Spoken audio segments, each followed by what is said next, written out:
Fala, gente, graça e paz. Graça e paz. Quanto tempo que eu não apareço por aqui assim, para um vídeo longo, para um vídeo mais detalhado, para falar com vocês aquilo que o Espírito Santo de Deus tem falado muito comigo e que eu quero compartilhar com vocês. Já falei um pouquinho com vocês esses dias sobre uma palavra que o Senhor me deu enquanto eu estava finalizando um treino na academia. E por quê? Porque não tem lugar para o Espírito Santo de Deus falar conosco. Uma vez que você aceitou Jesus como o Senhor da sua vida, o Espírito Santo de Deus, ele habita onde? Em você. E se você estiver disposto, se você estiver orando, se você estiver conversando com o Pai, ele vai falar com você quando ele quiser falar. E aí depende de você ouvir aquilo que ele tem para dizer. E aí no fim de um treino da academia essa semana, o Senhor falou comigo sobre Jacó deitando numa pedra. Porque veja bem, deixa eu te contextualizar.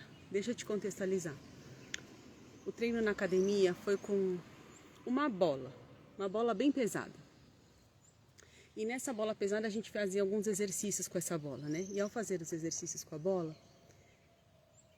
ele se tornou cansativo, desgastante, mas nos leva para determinados lugares, nos evolui para determinados patamares. E aí então, quando acabou o treino, eu peguei a bola, porque embora pesada, ela é confortável para você se escorar nela. E a hora que eu deitei nela assim, ó, e me escorei, naquele exato momento, o Espírito Santo de Deus me trouxe a lembrança e a memória essa palavra. Que palavra? Jacó. Jacó deitado onde? Numa pedra. E aí eu quero contextualizar com você e que o Espírito Santo de Deus fale grandemente ao seu coração. Eu estou aqui tirando bem o sapato, que eu estou num lugar que é um lugar onde eu pratico exercício físico também. E é um lugar que quando eu estou praticando exercício físico, o Espírito Santo de Deus fala muito comigo. Deus fala muito comigo enquanto eu corro. E daí por esse motivo eu pedi uma direção para Deus. E Deus falou para mim, lá nos lagos. Eu falei, no lago. Então eu tô aqui, ó. Vocês estão vendo, ó? Ó aqui o lago no fundo. Vou até deixar assim para vocês verem o lago. E aí diz a Bíblia, no livro de Gênesis, primeiro livro da Bíblia, Gênesis capítulo 28, a partir do verso 10. Vamos começar aqui pelo verso 10. Gênesis 28, 10. O subtítulo diz, o sonho de Jacó em Betel. Jacó partiu de Berseba e foi para Harã. Então vamos lá. Jacó, irmão de Esaú, filho de Isaque, da descendência de Abraão. Lembram de Abraão? Aquele a quem o Senhor chamou? A quem o Senhor falou, Abraão, sai da sua terra, sai do meio da tua parentela e vai para a terra que eu te mostrarei. Então, esse Abraão aí, ó. E Abraão, depois de muitos anos, mas porque uma palavra e uma promessa de Deus se cumpriram sobre a vida de Abraão, Abraão e Sara tiveram um filho e esse filho se chamou Isaque, o filho da promessa.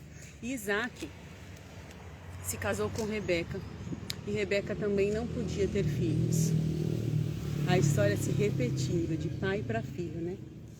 E nessa repetição, Isaque também orou ao Senhor e Deus concedeu filhos para Rebeca e para Isaque. E Deus concedeu 2 filhos. Só que os 2 filhos nasceram da mesma gestação. Esaú e Jacó. Esaú nasceu primeiro. Não tinha como os 2 nascerem ao mesmo tempo, certo? Então a primogenitura estava com aquele que saísse na frente, embora os 2 estivessem na mesma barriga no mesmo tempo, certo? Mas o que saiu primeiro seria o primogênito.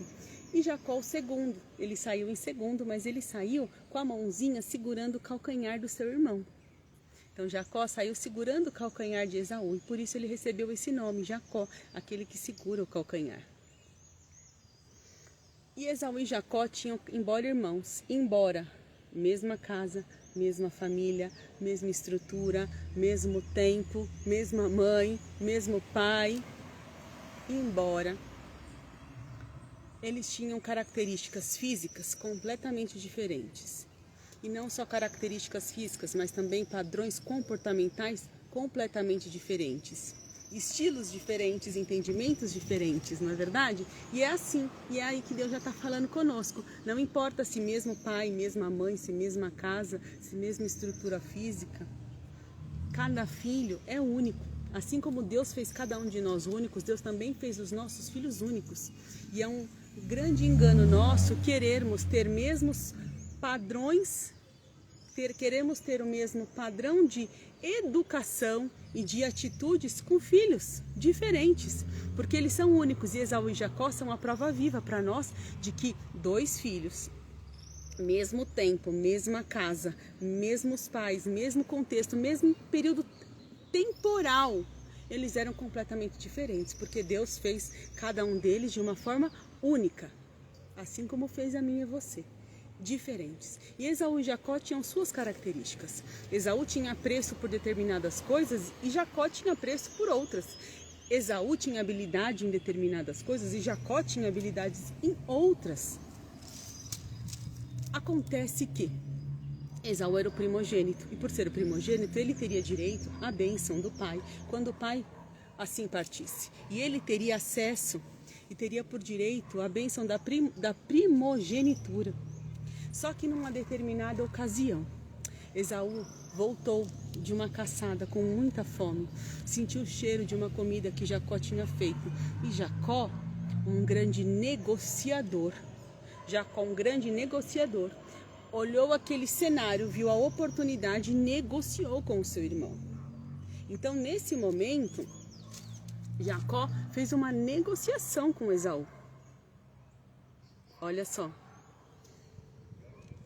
E quando Jacó fez essa negociação, Jacó falou: você está com fome? Você quer aquilo que eu preparei? Eu te concedo aquilo que eu preparei. Mas em troca disso, você me entrega o direito de receber as bênçãos como primogênito. E aí Esaú, naquele momento, aceitou a negociação. Por isso que antes de fazer qualquer tipo de negócio, nós temos que de fato pensar quais são as coisas que nós estaremos recebendo e aquilo que nós estaremos abrindo mão. E ali naquele momento, Esaú fez uma escolha. Jacó propôs uma negociação e Esaú fez uma escolha. Qual foi a escolha de Esaú? Se satisfazer naquele momento e entregar aquilo para Jacó. Eu não sei o que aconteceu com Esaú, se Esaú esqueceu, se Esaú negligenciou, se Esaú não levou a sério, mas aquilo foi levado a sério por Jacó. E talvez não da forma correta. Talvez não, né? Não da forma correta. Jacó, num acordo ali com a sua mãe, utilizou de um momento ali de fragilidade, de deficiência do pai Isaac, para que então recebesse as palavras de bênção em relação à primogenitura. Mas a gente não vai falar sobre isso. E aí o que aconteceu nesse momento? Jacó recebeu. Recebeu o quê? A bênção da primogenitura. Por intermédio do seu pai Isaac, que no momento ali de fragilidade, que no momento que ele não estava enxergando muito bem, o pai concedeu. E quando Esaú descobriu, Esaú ficou o quê? Esaú ficou muito furioso. Esaú ficou profundamente furioso pela forma como aconteceu. Embora Esaú devesse saber que ele aceitou essa negociação. Que negociação? Que ele estaria entregando. Mas Esaú ficou muito furioso e jurou de morte o seu próprio irmão. O ódio nasceu dentro do coração de Esaú. E aí Jacó, então, fugiu. Fugiu por um aconselhamento, inclusive, da sua própria mãe, que falou: olha, você vai para tal lugar e lá o seu tio Labão vai te amparar. Só que, além disso, Isaac também deu uma ordem. Mesmo Isaac, depois sabendo de tudo o que aconteceu, porque Isaac ficou sabendo do que aconteceu entre Esaú e Jacó, o que Isaac tinha feito, mas Isaac também já tinha dado a bênção. Mas a Isaac, para preservar o seu filho Jacó, ele deu uma ordem para Jacó e disse assim: não se case com mulher cananeia, vá a Padã-Arã, a casa de Betuel, seu avô, e case-se com uma das filhas de Labão, irmão da sua mãe. e que o Deus Todo-Poderoso te abençoe. Faça você prolífero e multiplique os seus descendentes, para que você se torne uma comunidade de povos, e que Ele dê a você e aos seus descendentes a bênção de Abraão, para que você tome posse da terra na qual você vive como estrangeiro, a terra que foi dada por Deus a Abraão. Olha só. E aí então Isaac fez declarações sobre a vida de Jacó. Só que essas declarações feitas sobre a vida de Jacó poderiam ser declarações que Jacó não fosse ter ratificado por Deus, que de fato essas declarações que saíram da boca de Isaac eram declarações que de fato estavam sendo validadas por Deus e que Deus cumpriria. E é então nesse momento que Jacó, então veja, Jacó está fugindo. Jacó está fugindo do seu irmão. Jacó está fugindo de uma situação que lhe angustia. Jacó está fugindo de uma situação que traz desespero. Jacó está com medo. Jacó está ali fragilizado. Nesse contexto, Jacó ele é um ponto frágil. E Jacó ali se vê sozinho. Porque de fato, fisicamente, Jacó está como? Fisicamente, Jacó está sozinho nessa caminhada. Ele está saindo de um lugar que é Berseba e indo para onde? Lá para Padã Arã. Gente do céu, eu estou numa muretinha aqui, mas está cheio de formiga. As formigas estão todas andando por cima de mim. Perdão, que eu até desconcentrei. Tem formigas por tudo aqui, gente. Andando em mim, na Bíblia. Essa é a questão da natureza, não é verdade? E, continuando. E aí então, Jacó nessa caminhada, ele não estava num momento confortável. Ele não estava num momento e num lugar que ele falou, eu vou dar um passeio. Eu vou sair de Berseba a passeio para ir para... Não. Jacó estava num momento de angústia, de desespero, de dor, de medo, de aflição. Quiçá saber o que mais estava passando no interior de Jacó naquele momento. Não sei se arrependimento, não sei se desespero, não sei o que será que estava passando dentro de Jacó. E assim é comigo e na sua vida. Tem momentos na nossa vida que nós passamos por situações, vamos para lugares, encontramos caminhos nas quais nós temos que passar e que nós não estamos passando ali porque nós escolhemos, vamos comprar uma passagem para Disney e vamos lá passear de férias. Não foi isso que estava acontecendo com Jacó. Jacó estava numa angústia profunda. Imagine você o desespero de Jacó estar nessa caminhada e ser alcançado pelo seu irmão Esaú. Quantas vezes é assim na nossa vida? Nós estamos diante de cenários, de situações, de desafios, que o nosso medo é ser alcançado por alguém que está que está com ódio no coração, buscando com toda a fúria da sua alma, com toda a raiva da sua existência para vir e para nos destruir, para vir para acabar conosco. E Jacó estava nesse cenário. E aí nesse cenário, Jacó estava num deserto. E deserto é um lugar bem desconfortável, porque ele é extremamente quente de dia, mas ele também é extremamente frio à noite. Ou seja, é mais ou menos aquela vida e aquela situação dos desesperos, e que tem momentos em que é um calor terrível e tem horas que é um frio tenebroso. Sabe, aquele momento que oscila, a vida parece uma montanha russa, sobe e desce, você fala, agora vai, não, mas chegou um frio terrível.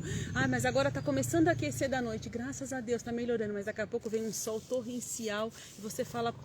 E assim é a caminhada no deserto. Mas aí no momento dessa caminhada nesse deserto, da dificuldade de Jacó, ele vai parar num lugar. E ele para num lugar e ele encontra uma pedra.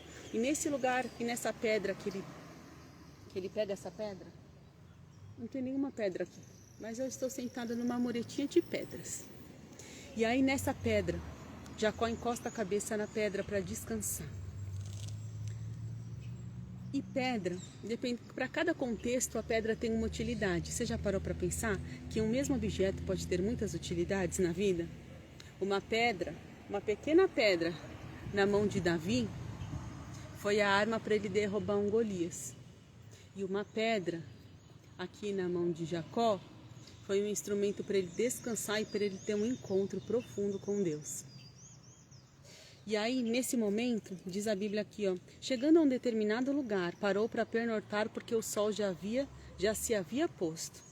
Tomando uma das pedras dali, usou-a como travesseiro e deitou-se. E teve um sonho, no qual viu uma escada apoiada na terra, e o seu topo alcançava os céus, e os anjos de Deus subiam e desciam por ela. Ao lado dele estava o Senhor, que lhe disse: Eu sou o Senhor, o Deus do seu pai Abraão e o Deus de Isaque. Calma aí, eu já continuo. Então veja bem, e aí olha só que coisa incrível. Jacó, enquanto ele estava deitado, ele não teve um sonho comum. Porque os nossos sonhos podem ser sonhos, representações do nosso subconsciente. Podem ser sonhos que representam o nosso inconsciente. Podem ser sonhos que representam medos profundos, angústias profundas. Podem ser sonhos que representam algumas situações que estão desgovernadas na nossa mente e a gente pode sonhar com elas. O sonho tem toda uma explicação científica para sonhos. Mas nesse caso, esse sonho foi um sonho em forma de visão que ele teve com o próprio Senhor, e ele estava numa escada. E o que representa uma escada? Pensa aqui comigo, escada representa acesso, sim ou não? Você está no andar de baixo da sua casa, certo? Você está no andar de baixo e você quer ir para o andar de cima. Para você chegar no andar de cima, você vai como? Voando? Pulando? Tudo bem, sua casa pode ter um elevador, mas vamos considerar um sobrado ou uma casa normal que tem uma escada. Como que você vai acessar o andar de cima? Subindo uma escada. Você está num shopping, desconsidere o elevador. Você está num shopping, você quer ir para o andar de cima, onde está a praça de alimentação. Como que você faz para subir? Você sobe através de uma escada. Pode ser ela escada rolante, ou pode ser uma escada com uma escada em que você mesmo vai subir. Mas uma escada tem o quê? Degraus. E como tudo na nossa vida, para cada estágio que nós estamos, para que a gente acesse estágios acima, para que a gente acesse níveis superiores, nós vamos ter que subir uma escada. Ainda que muitas das vezes essa escada ela possa ser invisível. Mas uma escada ela é composta pelo quê? Uma escada é composta por degraus. Se eu te contar que eu estou sentada numa escada, você acredita? Eu não pensei nisso, mas desde que eu falei para Deus que eu ia fazer como o Senhor tinha me falado, que era trazer a palavra dele num dos lagos, eu passei por aqui de carro, e aí na hora que eu passei para escolher o lugar, eu falei, olha, esse lugar é o único que tem sol. Só que acredite, na hora que eu parei para vir para cá, o sol tinha acabado. Mas quando eu estava escolhendo o lugar, era o único lugar que tinha sol, era aqui bem em cima dessa escada. E uma escada ela é composta por degraus. E você não sai do primeiro degrau para o 10º degrau. Você não sai do primeiro degrau para o 5º degrau. Você até pode às vezes dar um pulo de um degrau, pular 2 degraus, mas você não vai pular 15 degraus, você não vai pular 5 degraus. E assim como é na nossa vida, a gente vai numa constância, subindo degrau por degrau. E o mais incrível é que essa analogia com a escada e os degraus, só tem uma forma de você subir. É se você tiver uma atitude. Que atitude? Colocar o pé no degrau de cima, não é verdade? Tem como você subir do degrau de cima só em pensamento e ser teletransportado para lá? Não, né? Requer de nós uma atitude. Então, para a gente chegar nos lugares mais altos, para a gente alcançar os lugares que Deus tem para nós, necessariamente é como uma escada. A gente tem que pôr um pé para poder subir o próximo degrau. Só que a gente não vai subir uma escada pulando, né? Com os 2 pés de uma vez. A gente sobe degrau assim, pulando com os 2 pés. A não ser uma criança que esteja brincando, mas de forma objetiva, o normal é que a gente suba uma escada como? Colocando um pé e depois o outro pé.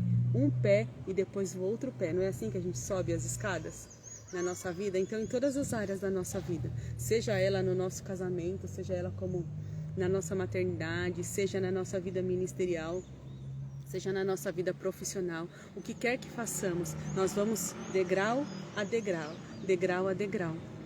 Cada degrau que a gente sobe quer dizer que mais longe nós ficamos da onde nós estávamos e cada vez mais, independente de quantos degraus faltem para alcançar a parte de cima. Cada degrau que se sobe nos aproxima cada vez mais do lugar do nosso objetivo, do topo onde nós queremos chegar. E o mais incrível é que aqui no sonho, ele estava lá em cima, certo? Na escada. Só que o que a Bíblia diz? Que os pés dele alcançavam, o topo alcançava os céus.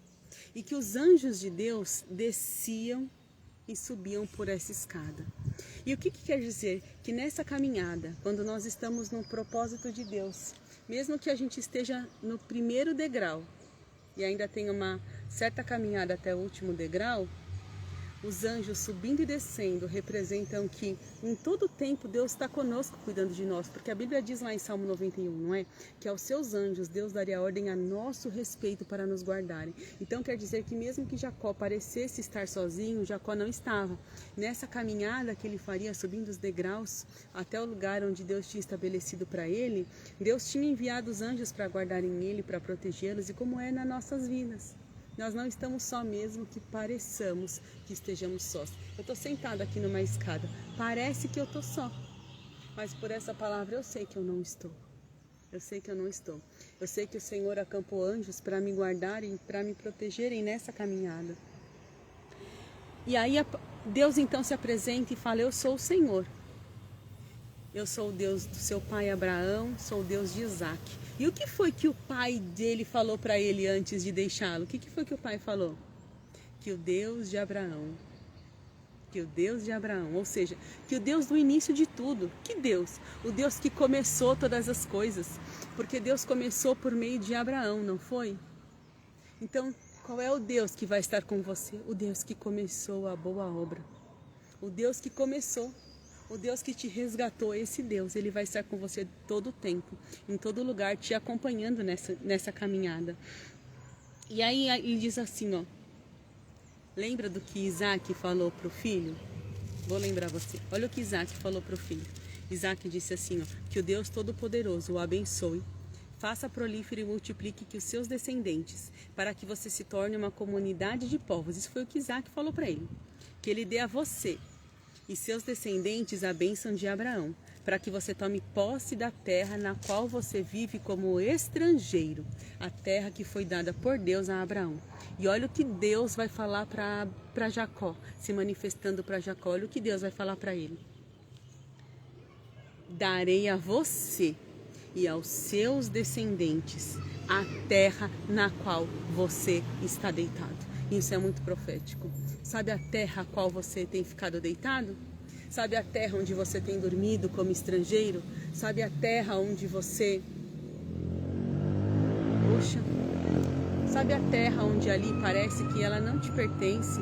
Sabe a terra em que você parece que não é sua?